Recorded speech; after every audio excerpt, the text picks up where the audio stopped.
शास्त्रों में महाशिवरात्रि का विशेष महत्व है। इस दिन भगवान शिव और पार्वती का विवाह हुआ था। इस दिन व्रत रखकर भगवान शिव की पूजा अर्चना करने वाले व्यक्ति की सारी मनोकामनाएं पूरी होती है। शिव पुराण के अनुसार व्रतधारी को इस कथा को जरूर सुनना चाहिए। शिव पुराण के अनुसार गांव में एक शिकारी रहता था।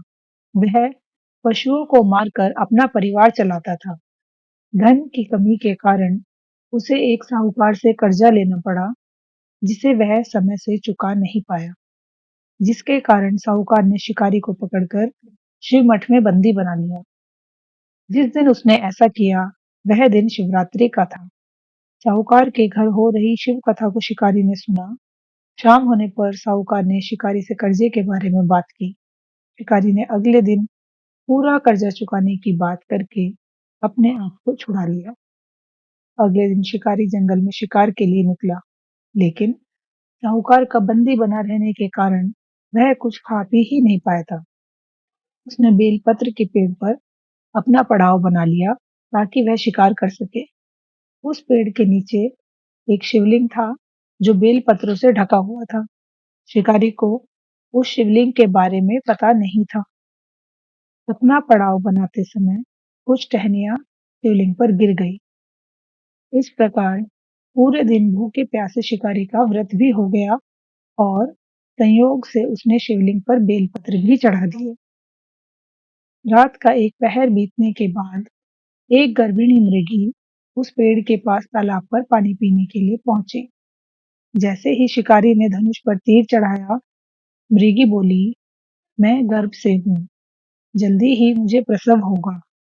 तुम एक साथ दो जीवों की हत्या करोगे, जो ठीक नहीं है। उसने शिकारी से कहा कि मैं जल्द ही अपने बच्चे को जन्म देकर तुम्हारे सामने प्रस्तुत हो जाऊंगी, तब तुम मेरे प्राण हर लेना। शिकारी ने मृगी को जाने दिया। संयोग से कुछ और बेलपत्र टूटकर शिवलिंग पर गिर गए। इस प्रकार उससे अनजाने में ही प्रथम पहर का पूजन भी संपन्न हो गया। कुछ ही देर बाद एक दूसरी मृगी वहां से निकली।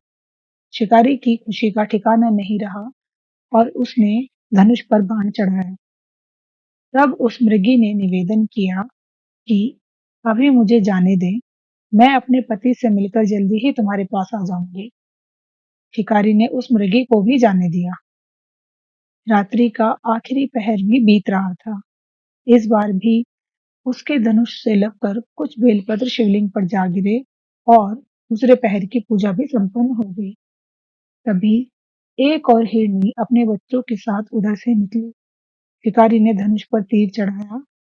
तभी मृगी बोली कि अभी मुझे मत मार, मैं वचन देती हूँ कि इन बच्चों को इनके पिता के पास छोड़कर वापस लौट आऊंगी, तब मुझे मार लेना। शिकारी ने उस मृगी को भी जाने दिया। इस समय शिकारी की हलचल से बेलपत्र शिवलिंग पर गिरे जा रहे थे। सुबह होते ही उसे एक हष्ट पुष्ट मृग दिखा और शिकारी ने सोचा कि इसका शिकार मैं जरूर करूंगा। तभी मृग बोला कि हे शिकारी, यदि तुमने मुझसे पूर्व आने वाली तीनों मृगियों और उनके बच्चों को मार डाला है, तो मुझे भी मार डालो, ताकि मुझे उनके वियोग में एक क्षण भी दुख न सहना पड़े, क्योंकि मैं उन हिरनियों का पति हूँ। यदि तुमने उन्हें जाने दिया है, तो मुझे भी कुछ समय दे दो, मैं उनसे मिलकर तुम्हारे सामने उपस्थित हो जाऊंगा। शिकारी ने मृग को सारी घटना सुनाई। मृग ने कहा कि जैसे मेरी पत्नियां प्रतिज्ञा लेकर गई हैं, मेरी मृत्यु से अपने धर्म का पालन नहीं कर पाएंगी। मुझे जाने दो और मैं वचन देता हूँ कि उन सबके साथ तुम्हारे सामने उपस्थित हो जाऊंगा। शिकारी ने उसे भी जाने दिया। इस प्रकार सुबह हो गई और अनजाने में ही सही, शिकारी की शिवरात्रि पूजा पूर्ण हो गई। शिकारी का हृदय निर्मल हो गया और उसमें भगवत भक्ति का वास हो गया। थोड़ी देर बाद मृग वहां अपने परिवार सहित उपस्थित हो गया ताकि शिकारी उनका शिकार कर सके। जंगली पशुओं की ऐसी सत्यता देखकर शिकारी को बहुत ग्लानि हुई और उसने सबको जाने दिया। अनजाने में ही सही, पर शिवरात्रि के व्रत का पालन करने पर शिकारी को मोक्ष की प्राप्ति हुई। मृत्यु काल के समय शिवगणों ने मंगूतो को वापस भेज दिया और शिकारी को शिवलोक ले गए। बोलो हर हर महादेव। अगर आपको वीडियो पसंद आई है तो इसको लाइक कीजिए, आगे शेयर कीजिए और ऐसे ही और वीडियोस देखने के लिए चैनल को कीजिए सब्सक्राइब। Thank you.